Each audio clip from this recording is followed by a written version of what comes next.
દિવસ એટલે મહાવીર બજરંગબલીનો પ્રાગટ્ય દિવસ। ત્યારે આજે રાજ્યભરના વિવિધ હનુમાન મંદિરોમાં પવનસૂતના જન્મદિવસની ઉત્સાહભેર ઉજવણી કરવામાં આવી।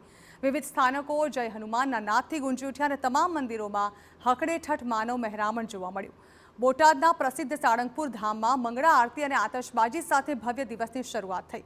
મંદિર પરિસરમાં 251 કિલોની કેક કપાઈ અને 1008 પાટલા સાથે ભવ્ય મારુતિ યજ્ઞનું આયોજન થયું।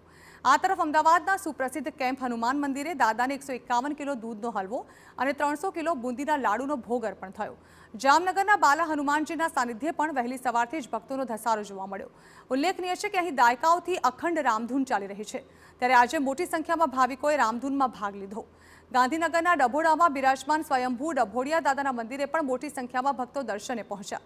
અહીં 50,000થી પણ વધુ ભાવિકો માટે નિઃશુલ્ક પ્રસાદની વ્યવસ્થા કરાઈ।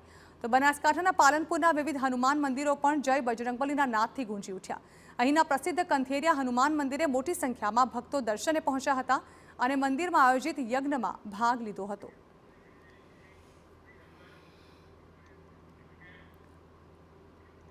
વિવિધ દેવી સ્થાનકો